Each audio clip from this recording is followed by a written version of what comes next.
Assalamualaikum warahmatullahi wabarakatuh. Kami calon guru penggerak Angkatan 11 Kabupaten Majalengka akan melakukan demonstrasi kontekstual modul 2.3 coaching dalam supervisi akademik terdiri dari pengamat atau observer, coach dan juga coachee bersama saya Dodo Sugandi SPD dari SMA Negeri 1 Ligung, rekan saya sebelah kanan Ella Marcella, SPD dari SDN Ligung 3. rekan saya sebelah kiri. Saya Dini Dian Rahayu, SPD dari SDN Cisambang 1. Selamat menyaksikan. Assalamualaikum Pak. Waalaikumsalam warahmatullahi wabarakatuh. Ya, Bu Ella. Bagaimana kabar Bapak hari ini? Alhamdulillah kabar saya baik sekali. Gimana dengan kabar Bu Ella kali ini? Alhamdulillah Pak, saya juga baik. Ya. Ini Pak, sebelum kita melakukan coaching ya, sebagai awal saya akan melakukan beberapa pertanyaan nih sama Bapak. Ya, yang pertama-tama saya akan mendiskusikan tentang rubrik penilaian kita hari ini ya Pak. Ya. Pada coaching kita hari ini, coach dan coachee akan saya amati dan nilai sesuai dengan rubrik penilaian. Nah, apakah sudah sesuai dengan alur Tirta atau belum? Nah, kemudian bagaimana Bapak memberikan pertanyaan berbobot kepada coachee dan juga bagaimana coachee tersebut merespon atau menanggapi pertanyaan dari coachnya. Nah, jangan lupa juga ya Pak ya, disesuaikan dengan prinsip coaching, diantaranya kemitraan, proses kreatif, dan memaksimalkan potensi. Pertanyaan pertama nih ya Pak ya, yang akan saya tanyakan kepada Bapak. Siap. Kompetensi apa nih yang Bapak kembangkan pada coaching hari ini? Kompetensi yang ingin saya kembangkan Bu Ella adalah yaitu yang pertama kehadiran penuh present, mendengarkan aktif dan memberikan pertanyaan yang berbobot. Oh begitu ya Pak. Jadi yang ingin Bapak kembangkan itu kehadiran penuh, ya mendengarkan aktif dan pertanyaan yang berbobot gitu ya Pak ya? Betul Bu. Nah baik, untuk pertanyaan yang kedua Pak, kompetensi mana yang akan kompetensi spesifik yang ingin Bapak kembangkan, yang mana gitu untuk diobservasi? Kompetensi spesifik yang saya kembangkan adalah mendengarkan dengan aktif Bu dan memberikan pertanyaan yang berbobot. Gitu ya Pak ya, berarti kompetensi spesifik yang ingin Bapak kembangkan berarti ada dua ya Pak ya? Betul. Mendengarkan aktif dan mengajukan pertanyaan yang berbobot, begitu ya Pak ya? Betul.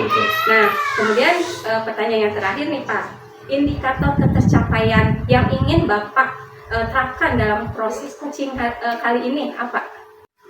Saya ingin coach yang bisa menemukan solusi Bu dari permasalahannya atau menemukan langkah-langkah untuk mengatasi permasalahannya Bu. Begitu ya Pak ya. Baik Pak, terima kasih atas jawabannya.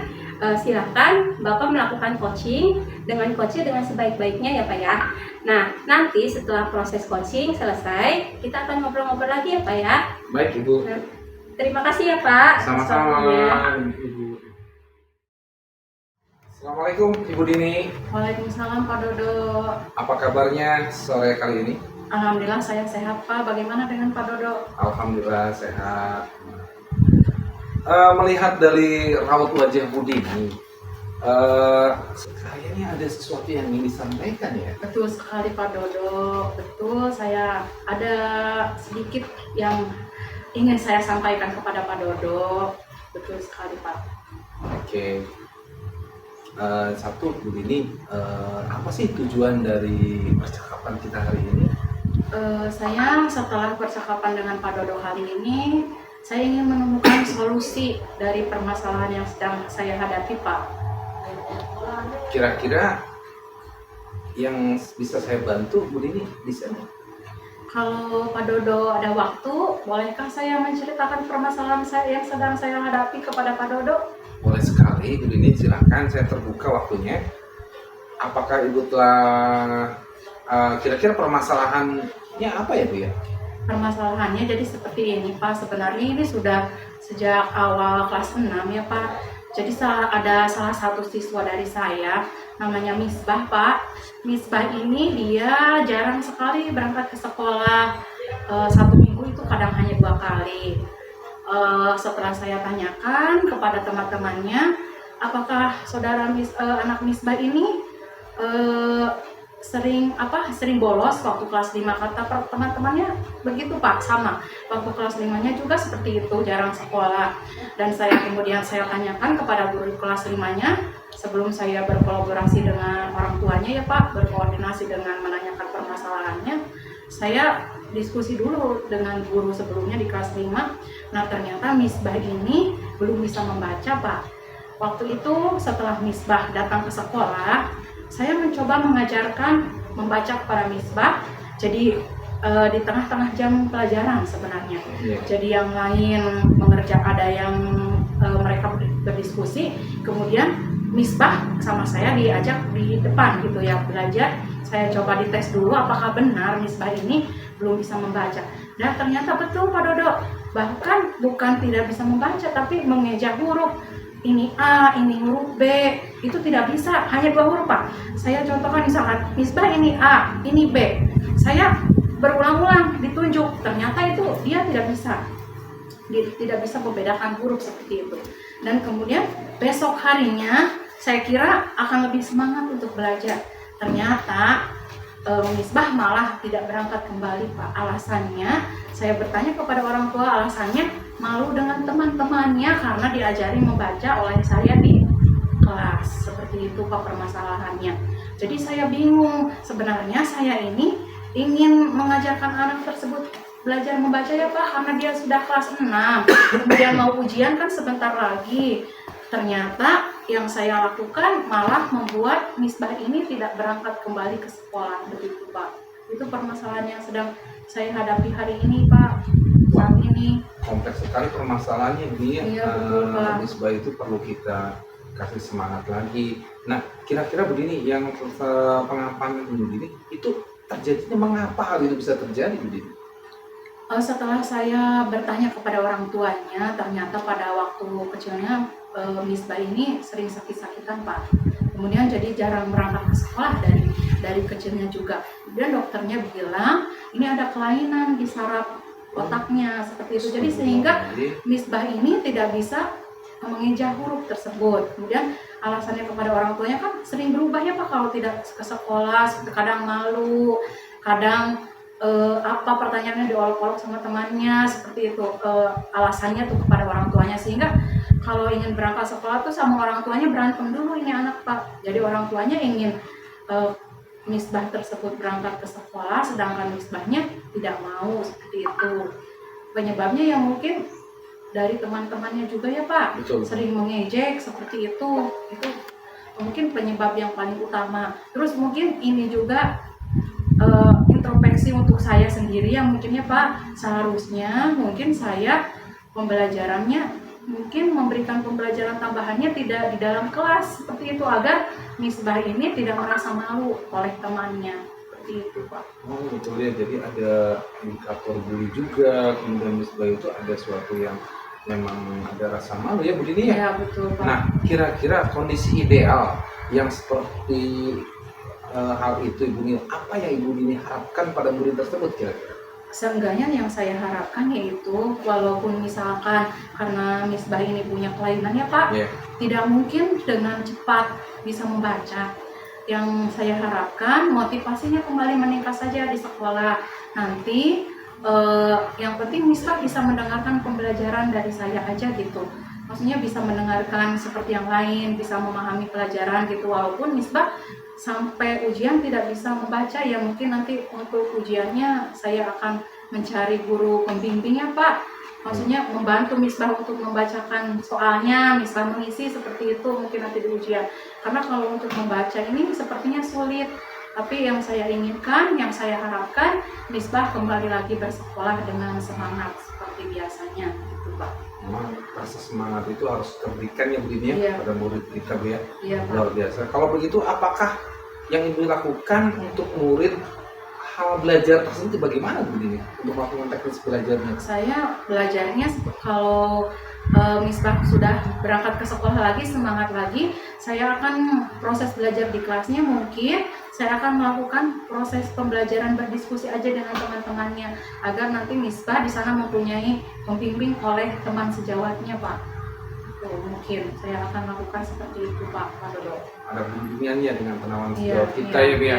Iya, Nah, kira-kira metode yang pernah Ibu berhasil ketika melakukan sebelumnya seperti apa tuh Bu? Kalau yang sebelumnya mah karena ini mungkin anaknya tidak ada kelainan dalam membaca ya Pak, saya berikan motivasi, kemudian saya berikan buku-buku bacaan yang menarik, ada gambarnya seperti itu. Jadi si anak itu apa ya, termotivasi dengan untuk belajar membaca. Nah, yang tahun kemarin mah berhasil Pak untuk membacanya, alhamdulillah. Tidak membutuhkan waktu yang lama itu proses pembelajarannya, tapi mungkin untuk Misbah ini karena kelainannya Pak, artinya akan sulit kalau untuk membacanya, tapi seenggaknya ada motivasi untuk belajar kembali lagi. Iya, ada kebutuhan khusus ya dalam hal kelainan itu ya. Iya Pak. Nah, luar biasa sekali Bu Dini. Ibu Dini sudah melakukan langkah-langkah yang begitu luar biasa. Jika di rankingkan dari angka 1 sampai 10, menurut Ibu berapa tingkatan keberhasilan metode tersebut yang menarik minat belajar menurut Ibu tersebut? Karena kalau Misbah ini saya lihat ya, kalau berangkat sekolah ya Pak, kalau saya sedang menjelaskan memang sama dia mendengarkan, kemudian saya kasih pertanyaan juga dia bisa menjawab gitu. Nah, dengan metode pembelajaran berdiskusi berkelompok, mudah-mudahan ini bisa apa ya, membantu Misbah dalam belajar seperti itu. Karena dia ini kelemahannya di membaca aja Pak. Kalau dari rating 1 iya betul. Kalau menjawab pertanyaan mah dia bisa gitu, bisa. Betul. Matematika bisa, karena kelemahannya itu dia di membaca dan menulis saja. Kalau dari rating 1 sampai 10 saya 8 lah Pak, insya Allah. Iya. Nah, sangat luar biasa. Selanjutnya Ibu, dari Ibu sudah memberikan poin 8. Apa rencana yang Ibu lakukan dan bagaimana langkah-langkahnya tuh Bu?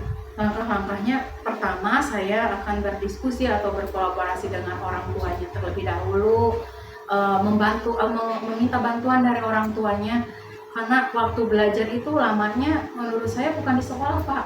Iya, di rumah. Kalau untuk anak SD ya Pak ya, karena jam 12 sudah pulang, jadi waktu yang paling banyak itu di rumah.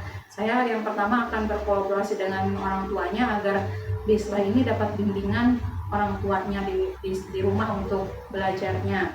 Yang kedua juga saya akan meminta bantuan kepada teman sejawat Pak, karena ini terutama nanti ujian ya pasti membutuhkan untuk membacakan soal seperti itu, adanya pendampingan. Juga saya juga akan berdiskusi dengan kepala sekolah. Memang ya, orang tua, teman sejawat, dengan pimpinan itulah yang bisa membantu ini tersapainya keberhasilan untuk anak didik kita yang namanya Misbah ya. Siapa yang membantu dan menyusun melaksanakan rencana tersebut Bu? Orang tua dan teman sejawat yang paling saya butuhkan untuk membantu saya dalam proses belajar anak ini, Misbah ini Pak. Iya, orang tua ya tetap yang dominan ya. Iya, dominan. Kira-kira berapa lama Bu waktu Ibu membutuhkan metode semacam ini Bu? Kalau untuk proses membacanya mah mungkin lama Pak Dodo yang saya butuhkan, karena ini anak huruf juga tidak bisa gitu. Tapi untuk meningkatkan motivasi belajar siswa, saya akan mencoba pendekatan dengan Misbah. Insya Allah dalam waktu 1 bulan atau seenggaknya paling cepat 1 minggu, saya akan berusaha untuk meningkatkan motivasi belajar Misbah Pak. 1 bulan, 1 minggu ya? Iya. Nah, kapan Ibu melaksanakan rencana ini? Bulan kapan nih kira-kira? Harus secepatnya Pak. Saya inginnya secepatnya saya melakukan ini Pak, pendekatan dengan Misbah, kemudian berbicara dengan orang tuanya harus cepat, karena kelas 6 sebentar lagi ujian Pak. Ya, secepatnya ini langkah urgent ya, berarti langkah yang harus segera ditangani ya. Pak. Langkah yang cepat, kemudian Ibu ada komitmen kan? Komitmen yang seperti apa yang Ibu lakukan agar rencana itu berjalan dengan baik Bu? Komitmen saya berarti saya harus memberikan perhatian penuh terhadap anak tersebut, kemudian juga ini harus berkelanjutan Pak dalam pembelajarannya. Ya, komitmen saya harus ini berkelanjutan dan memberikan perhatian penuh kepada Misbah Pak. Iya. Baiklah, kalau memang begitu adanya dukungan dari berbagai pihak Ibu, kira-kira adakah dukungan yang perlu tambahan, dukungan dari yang lain dalam proses ini Bu? Kalau pihak lain Ya saya harap ya terutama orang tua saja Pak yang mendukung, karena ini harus perhatian penuh dari orang tuanya Pak. Kalau menurut saya gitu, dari orang tua. Semoga segala sesuatu yang direncanakan Bu Dini berjalan dengan baik dan lancar. Amin, Ya, Bu, Pak tidak Dodo, ada ya, amin. hal-hal yang kendala yang sifatnya mengganggu ya Bu Dini ya. Ya, amin, mudah-mudahan Pak Dodo. Bagaimana Bu Dini, perasaan Bu Dini setelah berkomunikasi, berbincang dengan saya yang sewaktunya sejenak ini? Alhamdulillah sekarang saya sudah merasa lebih lega Pak. Oh, Terima gitu kasih ya? Pak Dodo Iya, telah mendengarkan curhatan saya Pak. Iya, iya. Sama-sama Bu Dini, saya juga merasa terima kasih sudah diberikan kepercayaan juga sih. Bu Dini, kira-kira ada lagi yang ingin disampaikan? Sepertinya cukup dulu ya Pak, saya takut mengganggu waktu Pak Dodo. Oh, gitu. Cukup Iya, iya. aja dulu Pak, nanti kalau ada permasalahan lain bolehkah saya berbicara kembali dengan Pak Dodo? Mangga, siap, silakan Bu Dini, welcome. Ya Mam, terima kasih Bu Dini atas Sama-sama, waktunya. Pak Dodo. Ya, terima kasih. Sama-sama. Wassalamualaikum warahmatullahi wabarakatuh. Waalaikumsalam warahmatullahi wabarakatuh. Baik Pak Dodo, Ya, Bu. bagaimana tadi proses coachingnya sudah berjalan dengan baik atau tidak gitu? Alhamdulillah Bu, kegiatan coaching kali ini berjalan dengan lancar Bu. Ya. Alhamdulillah ya Pak ya. Nah setelah melakukan coaching nih Pak, tadi ada sedikit pertanyaan dari saya ya yang akan saya tanyakan ke Bapak. Baik, pertanyaan yang pertama, apa saja yang sudah didapatkan oleh Bapak pada saat coaching terkait indikator pencapaian yang ingin diinginkan oleh Bapak? Tadi selama coaching saya sudah melakukannya Bu, dengan alur tirta, kemudian dengan menanyakan tujuan, identifikasi, kemudian juga ada rencana aksi dan tanggung jawab Bu. Ya. Kemudian saya juga menggali potensi dari coach tersebut untuk menemukan solusi dan permasalahannya Bu. Baik Pak, Ya, Bu. Bapak sudah berhasil melakukan proses coaching sesuai dengan alur tirta. Alhamdulillah. Sesuai dengan yang tadi saya amati juga ada beberapa catatan ya Pak. Tadi sudah berhasil menyampaikan sesuai dengan alur tirta, yaitu sudah menanyakan tujuan kepada coaching, kemudian sudah mengidentifikasi permasalahan yang ada dalam coaching, kemudian sudah mengarahkan coaching untuk mencari rencana aksi atau tindakan apa yang sebaiknya diri coaching lakukan. Dan juga Bapak sudah berhasil untuk menemukan rasa tanggung jawab yang ada pada diri coaching. Tadi saya juga sudah mendengar percakapan Bapak dengan coaching, sudah fokus terhadap coaching, artinya di situ Bapak sudah ada present atau kehadiran penuh, kemudian Bapak sudah mendengarkan aktif, dan tentunya Bapak juga sudah mengajukan pertanyaan-pertanyaan yang berbobot ya Pak, sesuai dengan kunci yang disampaikan oleh coaching itu sendiri. Luar biasa sekali Pak, apa yang Bapak sudah berikan untuk proses coaching hari ini. Mudah-mudahan Bapak sukses ke depannya ya Pak ya, dan diberi kemudahan lagi dalam kegiatan coaching-coaching berikutnya. Oh iya Pak, satu lagi nih yang ingin saya tanyakan ke Bapak. Kompetensi apa lagi sih yang ingin dikembangkan berdasarkan hasil melakukan coaching hari ini? Kompetensi yang ingin saya kembangkan Bu pada kali ini, saya ingin mendalami Bu, memahami alur tirta itu lagi Bu. Nah, karena untuk melakukan coaching supaya coaching selanjutnya menjadi lebih baik lagi gitu. Begitu ya Pak ya. Baik Pak, Bapak luar biasa sekali, akan mendalami lagi ya alur tirtanya supaya lebih baik lagi ke depannya. Baik Pak, terima kasih sudah melakukan sesi tanya jawab dengan saya, sudah melakukan observasi menggunakan proses coaching dengan alur tirta. Saya akhiri sampai di sini. Terima kasih atas kesempatannya. Wassalamualaikum warahmatullahi wabarakatuh. Waalaikumsalam warahmatullahi wabarakatuh. Sama-sama. Demikian demonstrasi kontekstual yang kami lakukan. Semoga bermanfaat. Dan menginspirasi. Salam dan bahagia guru penggerak, tergerak, bergerak, menggerakkan. Wassalamualaikum warahmatullahi wabarakatuh.